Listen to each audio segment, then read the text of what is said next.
नमस्कार विद्यार्थियों, इकोनॉमिक्स गुरु BS Rajawat YouTube channel पर आप सभी मित्रों का हार्दिक स्वागत है, अभिनंदन है। दोस्तों, आज इस टॉपिक के ऊपर मैं शॉर्ट वीडियो बनाने जा रहा हूं। बेहद महत्वपूर्ण वीडियो है क्योंकि लगभग सभी एग्जाम्स में इस टॉपिक से प्रश्न वो पूछा जा रहा है। आज मैं बात कर रहा हूं नीति आयोग। तो देखिए, नीति आयोग क्या है, कब नीति आयोग आया है, क्यों नीति आयोग आया है, इसकी बातें अपन आज की वीडियो में देखेंगे। तो देखिएगा, अपन बात करें बेटा वो नीति आयोग।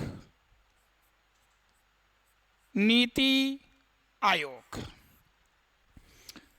देखिएगा, सबसे पहली बात तो आपको जो ध्यान में रखनी है, या तो हमारे से प्रश्न पूछा जाता है कि नीति आयोग है किसकी उत्तराधिकारी संस्था है। तो बेटा वो नीति आयोग हैं, ये किसके स्थान पर आया है? योजना आयोग के स्थान पर आया है। तो हमारे से प्रश्न पूछा जाता है कि नीति आयोग किसकी उत्तराधिकारी संस्था है, तो नीति आयोग हैं, ये योजना आयोग की उत्तराधिकारी संस्था है। दूसरी बात, नीति आयोग किस प्रकार की संस्था है? तो नीति आयोग हैं, ये बेटा वो गैर संवैधानिक संस्था है। क्योंकि आपको पता है नीति आयोग योजना आयोग की जगह आया है। योजना आयोग गैर संवैधानिक संस्था थी, इसलिए नीति आयोग है, ये भी कैसी है? गैर संवैधानिक संस्था है। दोस्तों ध्यान रखना, ये जो अब मैं लिख रहा हूं, ये फर्स्ट ग्रेड जो स्कूल टीचर होते हैं, स्कूल व्याख्याता होते हैं, उसके एग्जाम में प्रश्न पूछा हुआ है कि नीति आयोग किसका परिणाम है। तो नीति आयोग मंत्रिमंडल के आदेशों का परिणाम है। मंत्रिमंडल के आदेशों का परिणाम है। देखिए, प्रश्न दिया था स्कूल लेक्चरर के एग्जाम में, प्रश्न और चारों विकल्प भी मैं बता देता हूं। प्रश्न दिया था नीति आयोग किसका परिणाम है। पहला विकल्प दिया संवैधानिक संस्था है, दूसरा दिया संविधान संशोधन का परिणाम है, तीसरा विकल्प दिया राष्ट्रपति के अध्यादेश का परिणाम है, और चौथा विकल्प दिया था मंत्रिमंडल के आदेशों का परिणाम है। तो मेरे बच्चों ध्यान रखना, नीति आयोग मंत्रिमंडल के आदेशों का परिणाम है। फिर अपन बात करें कि नीति आयोग की स्थापना का उद्देश्य क्या है। और विद्यार्थी के दिमाग में भी ये बात आती है कि जब साहब पहले योजना बनाने के लिए योजना आयोग काम कर रहा था, तो फिर नीति आयोग की स्थापना के पीछे उद्देश्य क्या रहा है? तो नीति आयोग की स्थापना के पीछे उद्देश्य रहा है केंद्र स्तर पर बनने वाली योजनाओं में राज्यों की सहभागिता को सुनिश्चित करना, यानी सहयोगी संघवाद को बढ़ावा देना। सहयोगी संघवाद को बढ़ावा देना इस योजना का उद्देश्य रहा है। अगर बात की जाती है कि नीति आयोग किस रूप में काम कर रहा है, तो दोस्तों नीति आयोग है think tank, THINK, think tank. इसी को कहते हैं बौद्धिक संस्थान। नीति आयोग थिंक टैंक या कह दीजिए बौद्धिक संस्थान के रूप में काम कर रहा है। नीति आयोग थिंक टैंक के रूप में काम कर रहा है, नीति आयोग बौद्धिक संस्थान के रूप में काम कर रहा है। बेटा अगर बात की जाती है कि नीति आयोग की स्थापना की घोषणा, तो नीति आयोग की स्थापना की घोषणा है वो की गई थी 15 अगस्त 2014 को। और घोषणा किसने की थी? घोषणा की थी नरेंद्र मोदी ने। ये जो अब मैं लिख रहा हूँ, ये प्रश्न इस बार जो PSI का एग्जाम हुआ था उसमें पूछा गया कि नीति आयोग हैं, इसकी स्थापना कब हुई थी। तो नीति आयोग की स्थापना है ये बेटा 1 जनवरी 2015 को हुई है। प्रश्न PSI के एग्जाम में पूछा हुआ है।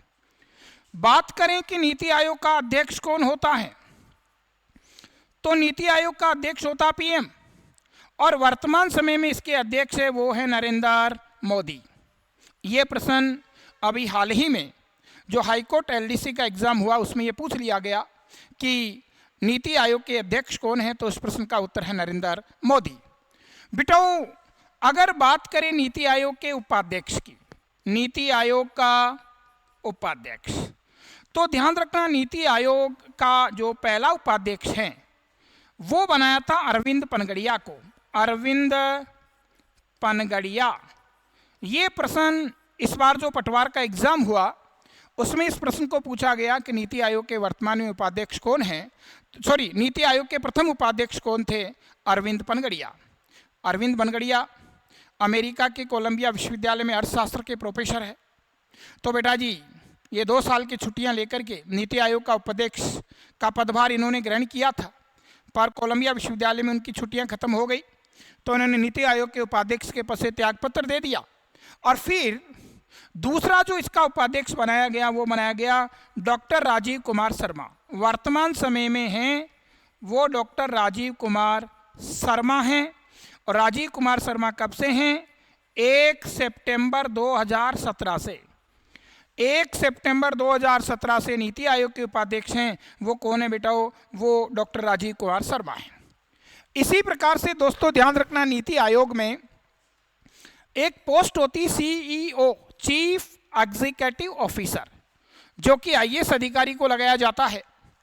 तो नीति आयोग की अगर प्रथम चीफ एग्जीक्यूटिव ऑफिसर हमारे से पूछे तो प्रथम थी सिंधु श्री खुल्लर। सिंधु श्री खुल्लर। पर सिंधु श्री खुल्लर है ये मेरे बच्चों 31 दिसंबर 2015 को अपने पद से सेवानिवृत्त हो गई। जब वो सेवानिवृत्त हो गई तो दूसरा जो CEO जो वर्तमान में है वो किसको बनाया गया? वो बनाया गया है अमिताभ कांत। अमिताभ कांत। और अमिताभ कांत इसके CEO कब से हैं? 1 जनवरी 2016 से नीति आयोग के जो मुख्य कार्यकारी अधिकारी हैं वो अमिताभ कांत हैं। दोस्तों अगर बात करते हैं कि नीति का पूरा नाम क्या है तो ये भी पूछा जाता है। नीति का पूरा नाम है नेशनल इंस्टीट्यूशंस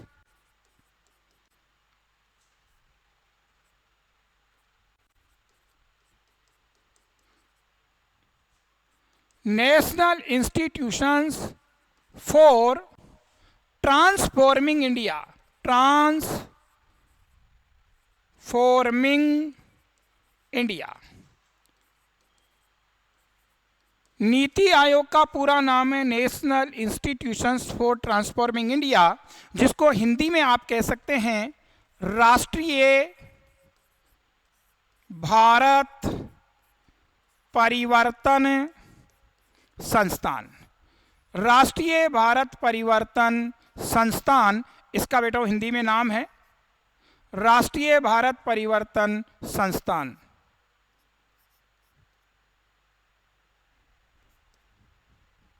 राष्ट्रीय भारत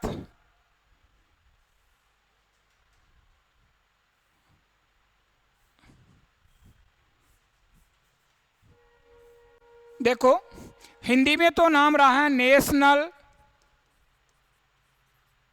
इंस्टीट्यूशंस फॉर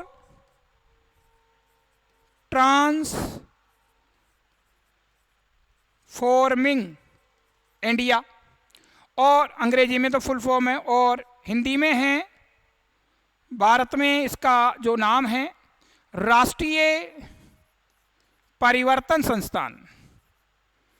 परिवर्तन संस्थान। बेटा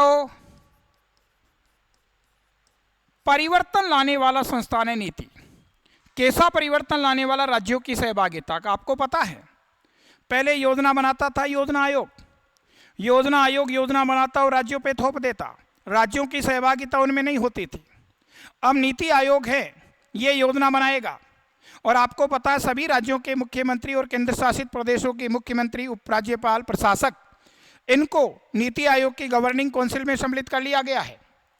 अब बेटा वो सेंट्रल लेवल पे कोई योजना बनती है तो उस पर संबंधित राज्य के मुख्यमंत्री से विचार विमर्श किया जाता है, जिससे राज्यों की अपने आप है वो सहभागिता सुनिश्चित हो जाती हैं। तो देखिए नीति आयोग की स्थापना का उद्देश्य है वो है केंद्र स्तर पर बनने वाली योजनाओं में राज्यों की सहभागिता को सुनिश्चित करना। दोस्तों मेरे इस प्रकार के शॉर्ट वीडियो देखने के लिए आप मेरे YouTube चैनल इकोनॉमिक्स गुरु BS राजावत से जुड़े रहें। इसको आप लाइक करें, शेयर करें, सब्सक्राइब करें। और दोस्तों, इसी नाम से मेरा ऐप है इकोनॉमिक्स गुरु BS राजावत, जिस पर मैंने 4 प्रकार के कोर्स लॉन्च कर रखे हैं। एक फर्स्ट ग्रेड कॉमर्स व्याख्याता इकोनॉमिक्स विषय के ऊपर है, दूसरा सेकंड ग्रेड टीचर्स SST में इकोनॉमिक्स विषय पर है, तीसरा RS और PSI पे हैं, और चौथा इंडिया और राजस्थान की general economics for all exams हैं। तो आप मेरे जो ऐप है उसके ऊपर भी विजिट कर सकते हैं, ऐप को डाउनलोड कर सकते हैं और मेरी सेवाओं का आनंद ले सकते हैं, सेवाओं का लाभ ले सकते हैं। आज के लिए जय हिंद।